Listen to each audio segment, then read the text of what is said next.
Hello everybody, come on in a little closer so you can see. This is my plein air painting class here in Ithaca, New York. We're on the corner of Genung and Ellis Hollow Road. We have this beautiful scene here in front of us, this wonderful barn, probably dates back to the 1880s or 1890s. I painted on a few other occasions, and I have three students here today. Here's Roseanne Vita. We do. Hello.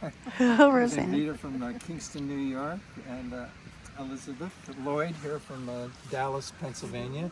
She was here last year at the same time. And we'll have another student on the other side we'll go to later. But come on in. I was just offering Elizabeth some ideas about her painting here. She started on a white ground and gave it kind of a Naples yellow tint. You can go in on the painting here and I'll explain, but I was suggesting to her that she consider massing the color. She's kind of putting the color on in daubs and kind of dabs, just kind of an impressionistic way, which is one method, but I'm sort of favoring sort of putting a tone in, massing it, and she has a nice composition. I helped her with the composition and the distribution of shapes, and has got the barn in a nice position here, and so it's coming along nice. And it was all overcast here this morning, all rainy and misty. So if you come over here to mine, this is my demonstration painting. And just like I was explaining to Elizabeth, I've massed in this whole area of trees, and then I'll articulate the details later, bring up the light in various areas. The sunlight's been coming out a little bit, and once the paint sets up, like right now, if you look up there, there's this wonderful light on these trees and saplings and the brush here.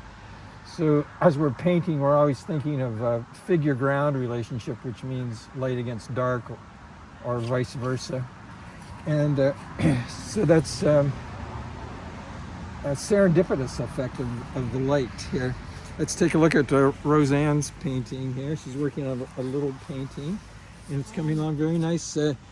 Has a nice painterly quality to it, and I also was mentioning to her about massing in and the various details. It has a very nice quality too, with this the way she's done this tree, of kind of silhouetting it, and that warm burnt sienna color kind of contrasting against the muted green there in the background is nice.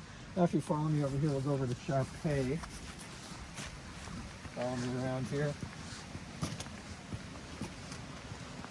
Okay, beautiful, beautiful work. Thank you. There's Chappé working on her painting. It looks like a square canvas, maybe 20 by 20. Yes.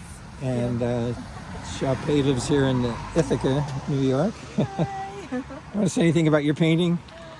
I love this view. I came here a few times, and I just love the tree and this view. I try to create this mysterious feelings of the branch covering this beautiful farmland. She's created a nice thing here with the perspective, with the trees going back into space, so it creates a feeling of depth here. And she's captured the light here very nicely too. 15 or 20 minutes ago, the sun came out really brightly and created this wonderful effect. So I think that's a nice placement for the sunlight here, and the barn is nicely placed there. So I think she's got a nice composition. The first thing I talked about in the demonstration is determining where the eye level is, which is right about here.